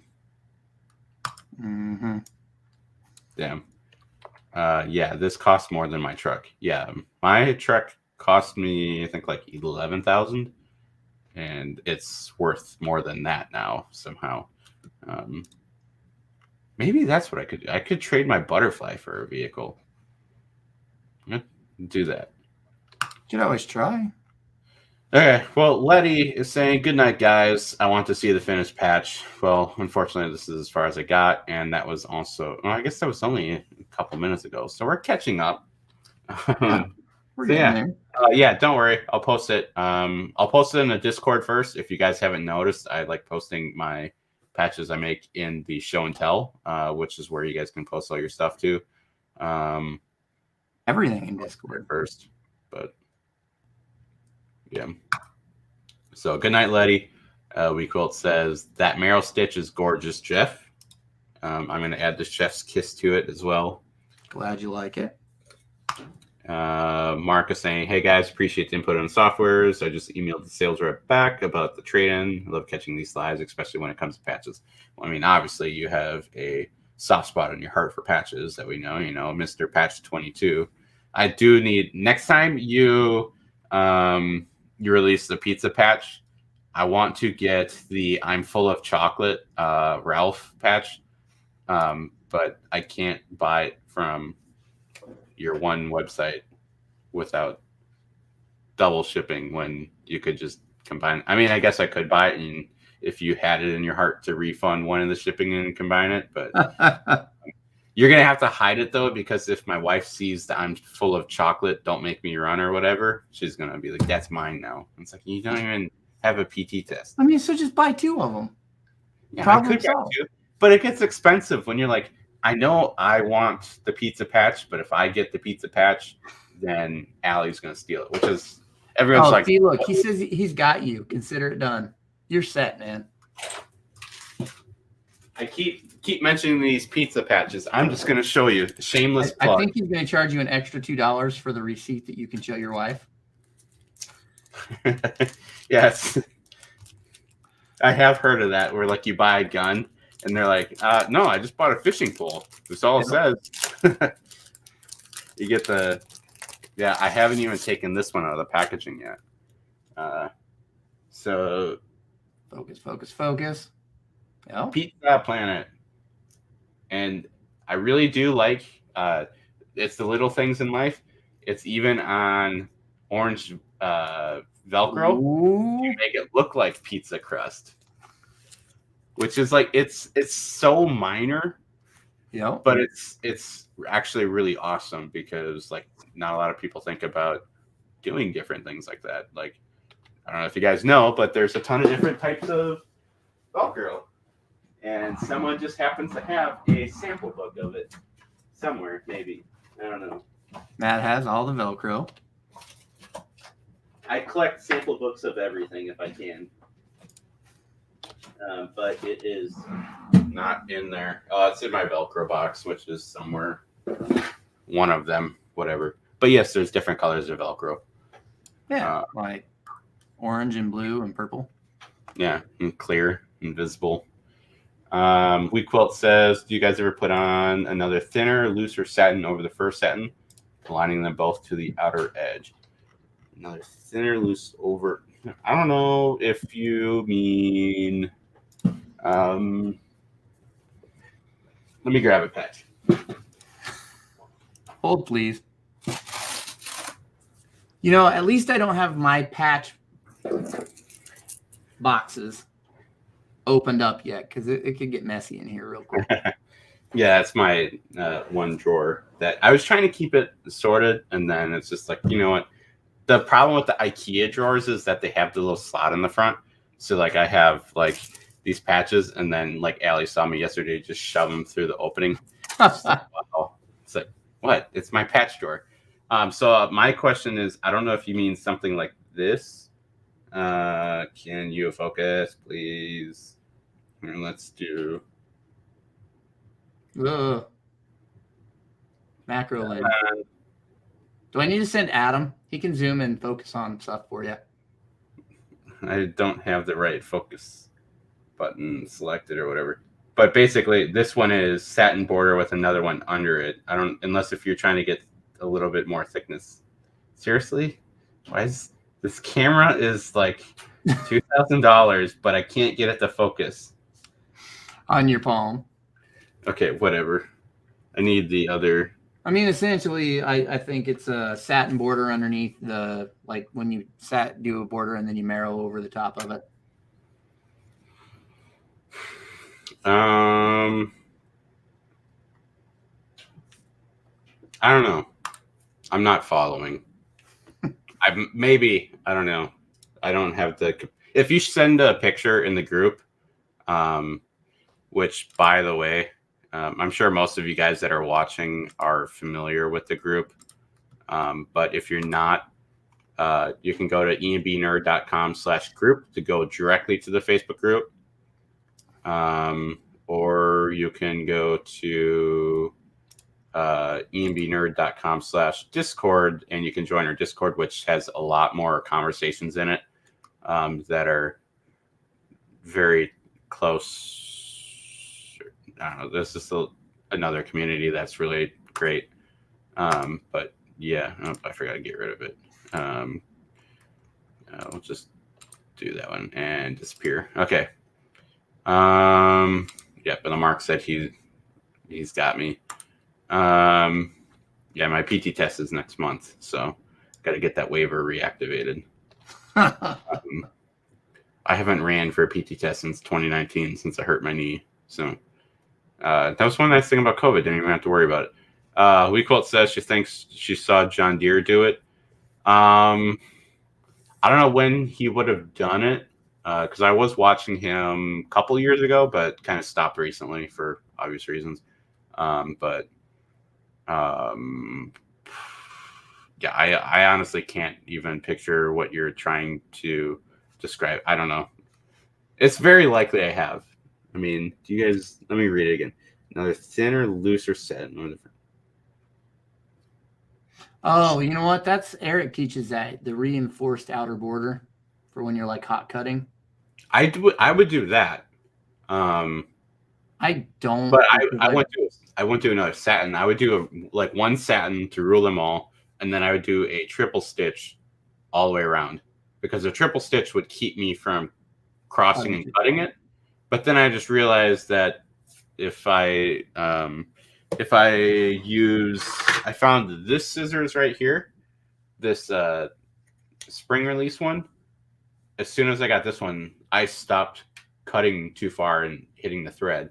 This is just a regular Friskers. It's easy action. And I got this because my hand was getting really like carpal tunnel or whatever tonight. I don't know, tendonitis or whatever.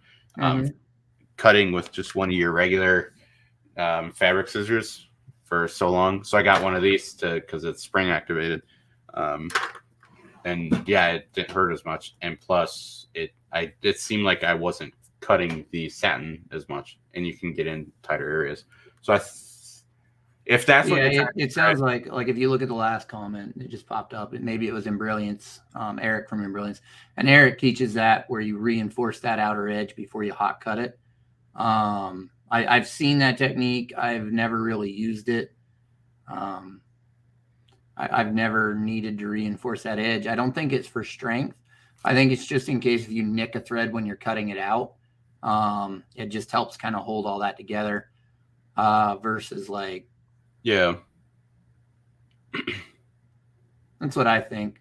But again, another way, but pictures are worth thousands of words. If you want to post one in the group and tag us in it, then we can take a look at it and let you know for sure. But I think that's what you're talking about, is reinforcing that edge, and not necessarily for strength, but more just in case if you accidentally cut it or hot cut it. When you're hot cutting, it helps. But like when I hot cut a patch and I cut a little too far and a thread pops up, I just kind of heat that little end up and roll it back down with my thumb. Yeah, I try not to hot cut patches just because it's inconvenient. Did I put this? These ones I did hot cut, and I did 150 of them, and I hated life after it because I hot cut it and then sewed Velcro on, and then I went and melted the edges because I didn't get a very good job on it. So it's kind of the way to hide it. So I hot cut it twice pretty much. I bet you were feeling pretty interesting after breathing in all those fumes. I actually had a respirator. And I actually donned my PPE, and I think I went through 3 Coors Light, sitting out in the garage and just hot cutting because I knew my room down here would reek of it. So I did it in the garage, and it was up till like 4 a.m. doing them because I had to get them. I didn't realize I had to get them to Nevada by Christmas, and I thought I had 3 days with Christmas shipping to get it there, and then I didn't realize that there's 6 days between the 20th and the 25th or 5 days. So I had plenty of time. And I overnighted shipping. I paid like $80 to overnight them too on top of it. And then I realized that you didn't have to. I could have, whatever. It was the fumes that got through the PPE that Yeah. made that overnight happen. It was for someone that I deployed with before, and they're in a different squadron now or different base. So it was like, whatever. Gotcha. So it was just being helpful. But and then I think that one was already brought up. Then she asked, so do you just use the clear vinyl now and pop it out? I don't even do that. I mean, I do it the hard way. I just have polyester twill from Fabric Wholesale Direct because it's the cheapest place I can get it in bulk. And then Gun Old 2085 just as the stabilizer. It's just a cutaway. Yeah. Just really pulled it out of the trash like a. I want to say it's a 2.5 ounce cutaway. Yeah. If you're going to use, I'm not a big fan of the vinyl because, when I very first started making patches, I was making every type of patch I could, like, all the methods. And the one that I struggled with the most was the vinyl because it's 20 gauge vinyl. And I don't know if you've ever tried to hoop that stuff, but it doesn't. Yeah, I found out after I'd tried a lot of times that the people that were actually hooping it were heating it up with a heat gun or putting it in the oven for a little bit before they'd pull it out to soften it to hoop it. But Madeira makes that it's the 100 micron AS film that's heat soluble. And so if I plan on popping it out, then I end up using that because it's made for embroidery. It's a little bit more stable. It's thinner than the vinyl, so it's easier to hoop. And I if I'm going to do any type of vinyl pop out method, I use that Madeira AS 100 micron film, which is actually how we met. Yeah, and I was just going to say, like if you guys didn't know, we still have 7 people watching, so I appreciate it. It's your eyeballs are worth a lot to us, so again, appreciate that. But this patch right here is the first patch, the first custom patch that I ever did. And I had no idea how to do this production wise because I had to do 50 of them. And then that's where I had a patch that I saw. Either I had one or I bought one from you, or no, I didn't buy any from you. I saw you on Facebook. So I reached out to you and asked you how you made those. And you were the only person that actually responded other than Trade Secret. I bet it was the lion because I did one of those crest lions. Yeah, I don't remember, but yeah, I was driving from Wisconsin back to Nebraska, so I just swung by Jeff's house, and he gave me some of the film that I used for this, and then tried it out. And this is only that plastic and thread. There's no twill or anything in it. So it just popped right out and it was done. And actually, it's the whole comp because I digitized this myself too, I believe. And I didn't know what I was doing. So there's actually a spot on there that I just realized now that it's not even connected, but whatever. Hey, but yeah, one of them came back to you. So yeah. But yeah, so that was the first patch I ever did. And then, and it was definitely hard because the client who brought it to me, they gave me the patch that I had to copy it from, and they're like, we want it exactly like it. And to do that on your first design, they gave me, or they were more than patient with me. It took me 7 or 8 months to do 50 of those because I didn't know what I was doing. I'm like, I'm going to have to buy a bunch of stuff and experiment. And like, that's cool. We'd rather support someone local. And it was like, that's awesome. But yeah, it was literally like 7 or 8 months. And like, I felt really bad and I was going to refund them. And then my business partner at the time told me that why. So I didn't, but yeah, I don't like doing it on the film only because if I'm doing like this patch, this is 100% filled. I cannot do a sash frame of those because it's gonna they're all just going to pop out. And as soon as you get one to pop out, the entire fabric is done, or the thing is pretty much done, because I don't get the strength across that big span. Because I mean, my hoop is, and you can't tell when it's going to pop out too. So it might be halfway through the next patch and it pops out, and now that whole thing's misaligned, and you're So like if I'm doing like one patch, or like I could do like 4 or whatever in like my Racoma hoop, do your 30 by 30 or whatever, I could do that and be fine. And honestly, I made these with my butterfly, and that had like a 3 foot by 2 foot or something sewing field, and I did the just the film in it, but I did like 3 or 4 layers of it in different patterns. So one went across, and it's not wide enough, so there's like 2 sheets, and then I did 2 sheets the other way to kind of tie it all together. And then it took a lot of experiment. Like I said, 7 months of experimenting with it, but I got it. But I cannot do that for the Happy. It would take me way too long to set it up. But with this setup that I have with just the one, this is literally it. Just 1 layer of stabilizer, 1 layer of fabric wholesale 100% polyester. That's all I do, and then cut it out, and you hit it with a little bit of heat. I got one of these dental alcohol lamps. This has a little thing, and then you guys know what it is, but I'm already reaching for it. And then it's just powered by alcohol, and that's it. And then I don't have to sit there, because before I was, using a lighter, lighting it every time, and then it runs out. Or it burns your finger and you curse. I mean, this will still burn you, but but the little metal thing that gets hot when you're lighting it. Yes, that way. Yeah, I had like 3 or 4 lighters just on rotation at a time. But yeah, that was one of the best purchases I ever did too. But I have one. I just haven't bought the alcohol for it yet. Yeah, denatured alcohol. Get it at Home Depot. That's what I'm using. Doesn't smell or anything. So,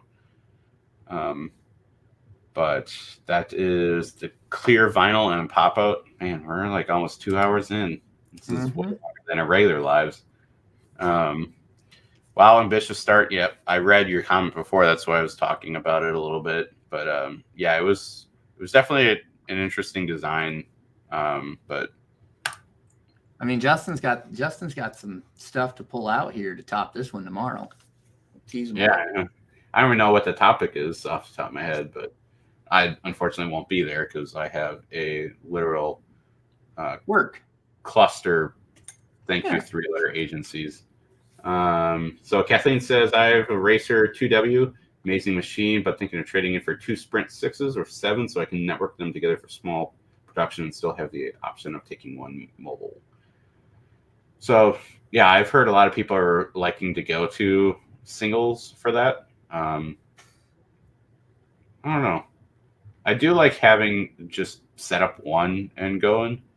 But then it is also nice being able to have one running while you're setting up the other. It's kind of a catch-22, but yeah. Well, I mean, honestly, I think if you can network them together to make them run like a multi-head, then having a bunch of those is the way to go. It's just they cost so much more. Yeah. Than, 2 single heads cost more than a 2-head or a 4-head. Yeah. And the square footage is kind of one of my big things too. Is like, I'm not going to turn the camera because it's not going to focus anyways. But I have my room is 13 or 18 by 22 or 24 or something like that. I have 2 4-heads, a single head, a Merrell machine, the sewing machine, and my desk, laser cutter, and all that in here, along with a 5 by 8 table. The room is important. Yeah. So having a bunch of single heads would take up more room, and but I mean, everyone's shop is completely different. And if you want to take one mobile, I can definitely see how a single head would be a lot easier to transport. Yeah. I mean, like my room, I can't get a multi-head down here. I wouldn't be able to if I wanted to. Yeah. Well, but I can do a few single heads and I'd be okay. Yeah. But that's what your garage is for. There's plenty of room in your garage. You just got to clean it out a little bit. I am looking forward to the day that I will be able to park in my garage once again. I don't know when that day is coming. But I think one having day, in your garage that makes you money would be more important than parking in the garage. I don't know. It depends on whether or not it's snowing outside. Well, you just wheel the embroidery machine out, but or get your he shed. Dustin said, I will keep my single head for the exact reason and run bulk order off the 4 wide. Yeah, I would recommend doing the same thing, because that's what Jeff and I were talking about the other day, because Jeff's getting a new machine, I believe. Someday when it comes in. Yeah, when it comes in. Okay, I just didn't want to shoot whatever. Yeah, it's like you could sell yours to help pay off the new one, or you could keep it and just kind of get a plan out the future and figure out exactly what's going to work. But yeah, I was personally going to sell both my butterfly and my Racoma to get my 2 happies, but I decided not to, so I'm just getting rid of the butterfly. It's nice to have that Racoma for one-off stuff. Yeah, it is nice. And I do all my name patches, because name patches is people like want one, and then I have to set the forehead up for it. And it's just but you'd be looking for a single head pretty quick. Yeah. Well, I got a double head, and if someone wants a mechanic special, but Kathleen saying, I've not done 100% fill patch yet, still learning. It's really not that difficult. These circular ones, they're tricky if you don't understand pull comp, because it looks like a circle on your screen and it comes out like an oval on your fabric, and you're like, what the heck? What is going on? And once you realize that you just need to make an oval on screen and it comes out as a circle, everything's perfect. And this is pretty much a webinar. We're just gonna rename it as a webinar. I mean, if it goes 2 hours, I'd call it a webinar. It's just we didn't show the making of the patch. We just talked about the digitizing of the patch. And only partial of it. And only partially, yeah. That is true. That's fine. It's all practice anyways, as you understand it. I mean, it's just rinse, repeat. But thank you so much. Guess I clicked it. I didn't read it. Mark saying, the longer I watch, the more I spend. Yeah. I just ordered from Fabric Wholesale Direct to try out that twill. Usually order from Twill USA. I can never remember which other twill companies that I use. What is it? If it's shiny, glossy twill, I do not like it. That's one thing I really like about the Fabric Wholesale Direct is it's really thin, so you're going to notice that it's really, really thin. But it's not shiny. Like Twill USA is shiny, Stalls is shiny. I have some sitting over there from a company. I can't remember what their company name is though. But they make it. They're berry compliant twill. And theirs is shiny. All twill samples from different companies. Yep. Although what was it? The stable black twill, it's just got a little bit from Car Textile. It's a little shiny, not horrible. This is from Car Textiles. Yeah, same thing. Wow, look at that. So that stuff is nice. What I started with was Twilly from Gunold. So that's this. Check marks are the ones that I had in stock. But this is like $15 per square yard, I believe, which is pretty expensive when you're doing large production runs. Whereas Fabric Wholesale Direct, it is a lot thinner because it doesn't have the stabilizer on it. But I can get it for, I think it's like $3 a yard or something. And then if you want, giving you a lot of secrets right now, so hit that like button. Like, subscribe. A company that I found, I don't know, whatever, it doesn't matter. Blue Desert Co. It is also, it's thicker twill. It doesn't have the stabilizer on the back. But if you really like Gunold Twilly, I feel like this is the exact same stuff. It just doesn't have the stabilizer or the carrier on the back. Oh, we're going to have a conversation after this. I can already tell you that right now from what I'm holding in my hand compared to what you're holding in your hand. Hopefully you have the same samples I do. I do, probably. But yeah, we have a lot of sample books between us. But Blue Desert Co., awesome company. It's not 100% polyester, but I don't really care. 65% versus and 35% cotton, but it still works great. It still cuts in the laser fine. They have regular twill, and then they have the gabardine, which is they have more colors. Gabardine. And it's a slightly different texture, but I don't care because I pretty much do 100% fill. But this patch is this one here. I'm not going to let it focus, but this one was done on Blue Desert Co. Some of my name patches I'm doing on Blue Desert Co. Because I can get it a little cheaper. I prefer Gunroll Twilly for them because it's already pre-done, but yeah. And we could continue talking about twill forever because it's. I know we have a lot of twill. Yeah. And then Dustin saying that's exactly where the 4W is going, in the garage. Yeah. Gina saying, Jeff, what company's twill did you hold up? Car Textile. That was CARR Textile. Then $3.99 is a great price. Yes, especially when you're buying 75 yards of it at a time in the wrong color. Especially when it's 75 yards of white. Yes, you have no idea how mad I was when I realized that, because it was sitting in the corner of all my twill in the rolls is right behind my head, and it was sitting there for I don't know how many months, and then I ran out of black, and I'm like, that's fine, I got in a whole nother roll. Open up, and it was white, and it was like the patches had to have the twill visible. It was like the worst case scenario, and I didn't have enough black. And I had Jeff saying I can drive halfway and to his house, and he'll drive halfway and give me some. And then Jennifer Bear Hockey Stitching was like, I have some I can give you too. And it's like I had 300 patches that I needed to do by the end of that week, and no black twill. And then I don't remember I think I had like 3 different types of twill from different companies. And I just had to see how much square inches I had of each and figure out which designs I could do in each. And yeah, it was nuts. I was not happy. But you're only 3 hours away.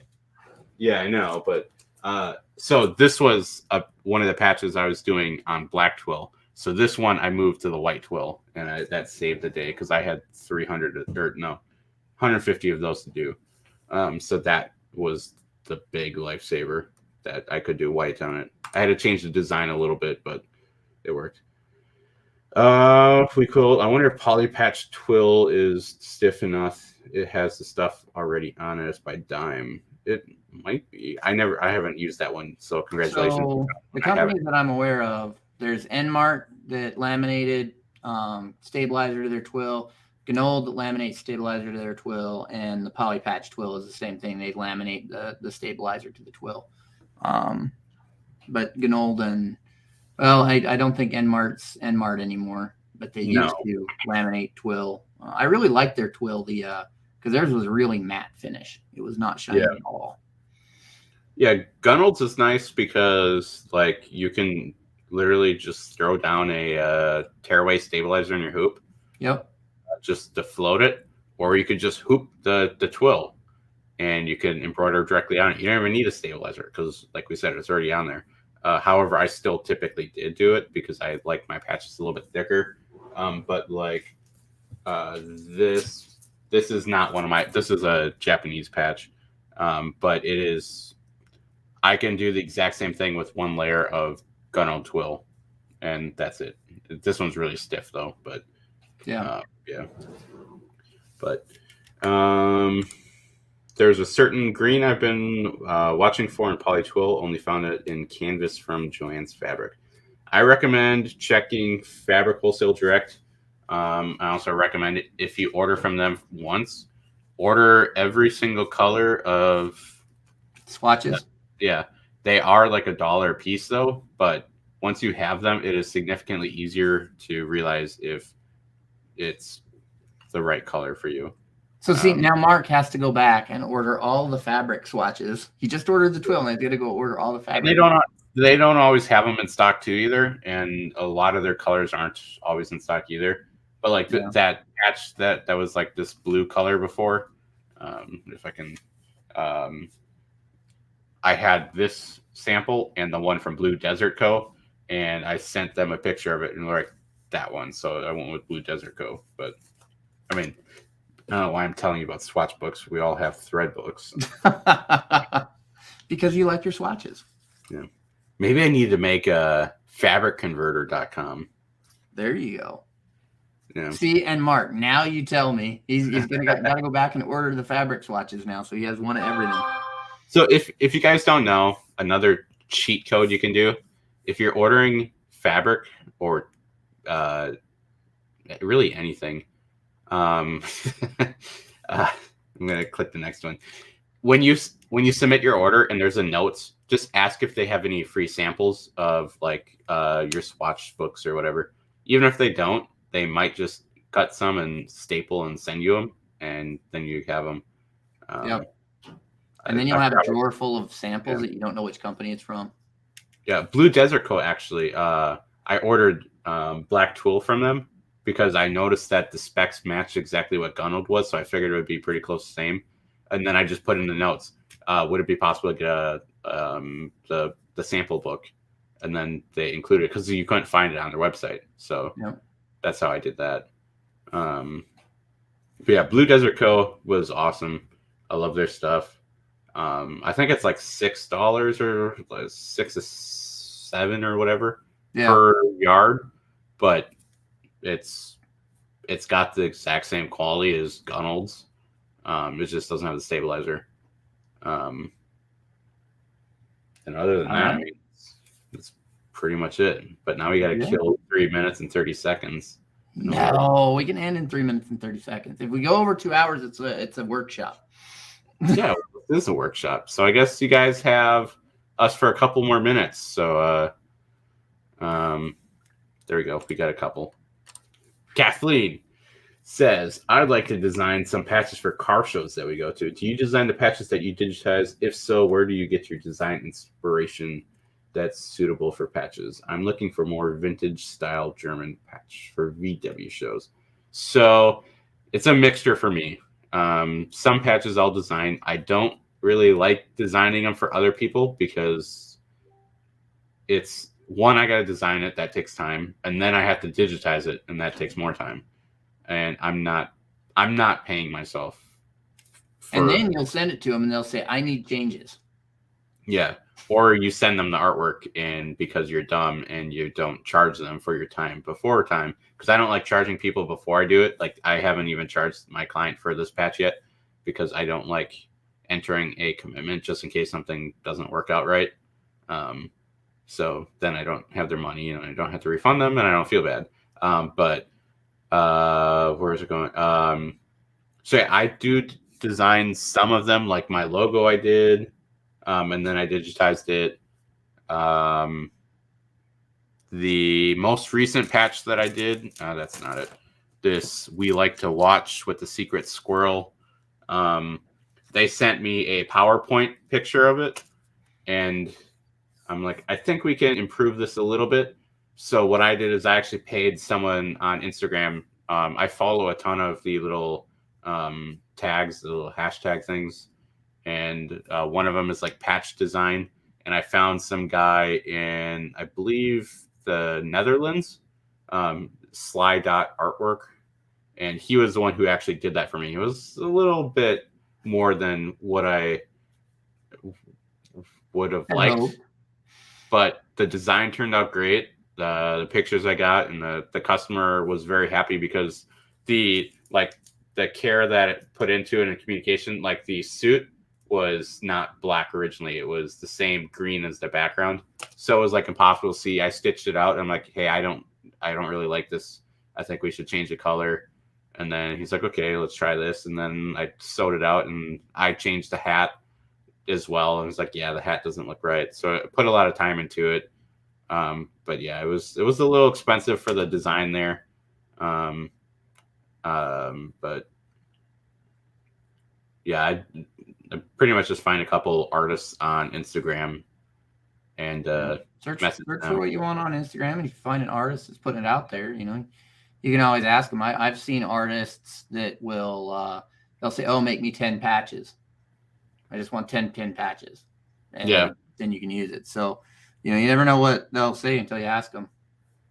Yeah, if you say I'll send you a couple patches right off the bat, that's what you should do, because we know making a couple patches is cheaper than paying $100 for a design, which plot twist, that's maybe how much I paid for the design. However, because the patch only cost me like $1.80 something or whatever to make, but so like Jeff said, just go on Instagram, search VW patches or something, and then scroll through, and when you see a design you like, check the description of it, see if there's like artwork by or whatever, click on them, look through their stuff, see if you like what they do, and then like their page first, like the picture, and then go comment or message them, and then ask them about the opportunity to do it. And that's what I would recommend. There's quite a few people on Instagram that I follow just for that reason. So for stabilizer, you use good old 2085. Okay, I was like, you only have the opening of the sentence there. Yeah, I mean, I like the soft and sheer from Ganol or the Madeira Weblon, but it's only 1.5 ounce, and then I also use 2085. So it's tough. Dustin saying, you guys have a great night. Thanks for all your advice. You're leaving too? We're not done yet. We still got another hour. We went 1 minute over 2 hours though. We have to go to 3 hours. It's like a ISS meeting. We went just a little too far. Now we got to go. We got to wrap in a whole another hour. You got to cut off. It's instead of doing the half, man. Instead of doing the half, it's the try hour. The try at 3 hours. Just cut it off. All right. And Dustin saying, and hope Adam feels better soon, so we can see him in here with us. Yeah, I was supposed to play Minecraft with him yesterday, and then he wasn't around. So sorry, I've been bugging you for a week to play Minecraft. He wasn't I know. And then the one time I'm actually able to, then he's sick. So whatever. But don't worry, Adam. We'll get back on Minecraft sometime. You always reach out. My wife does all of her intricate artwork. There you go. Anything too complex for me, and I ask her nicely, like, babe, I love you. What do you want? Need another design. Matt's married. He knows how it works. Like, yeah, well, I want a bigger ring. But Kathleen, great advice. Thanks. Dustin saying, I'm still here. Okay, well, how do I know you're still here now? Okay. And haha, you guys in your even hours. Oh, shoot, even hours. That means we can go to 4 hours. So we'll call it the quad. Yeah. We have OCD. If we can't end it exactly on the hour, we have to go for another hour. I don't think I could do for another 2 hours. I'd have to wake up in the morning. Yeah, I think you'd be asleep. Yeah, but I guess we can say that's probably a pretty good live. Considering this was not supposed to be a live, I mean, we weren't originally scheduled to have a live. Like I said, I was given 8 seconds of warning. You want to do a live? Sure, what are we doing? I was actually just going to go live. I wasn't even going to bring you in. I figured just having the notification, you might just pop in. And I was actually going to go live on my company page, PatchPhrase, and do it. But I'm a little cautious of doing that, because then I would have a lot of my coworkers in, and they know that I do Facebook Lives. I think if they pay attention to when I'm talking at work, but it's just, I mean, that's just what you need. People that know you in the comments. Dun dun dun. Yeah, I mean, they certainly would not be watching this long because, well, yeah, we all have to, whatever. But Dustin saying I can join real quick. Oh, you're gonna join in? I'll send you the link. No, and then tomorrow, Dustin, come tomorrow. Yeah, no, I mean, I have no problem with it. I won't be there. So maybe Jeff or Justin will send you a link, or maybe I'll go rogue and send it to you, and you can just pop in and surprise. Matt will go rogue and just post it public somewhere and say, some rant. I'll post it in the come in box group, and just anyone. Control, please join. Yeah. But but yeah, other than that, I'm just gonna bring this back up real quick. So yeah, this was supposed to be what I was gonna digitize. Like I said in the first couple minutes of the live, is that I will not get it done because we will get sidetracked. But I mean, you pretty much saw all of the main characteristics. You saw me cheat and just pull in half of the artwork from another file, anyways, and change the lettering.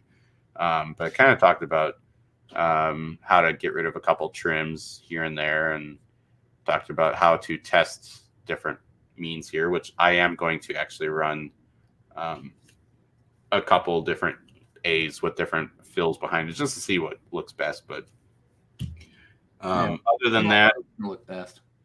What? You want what's going to look best.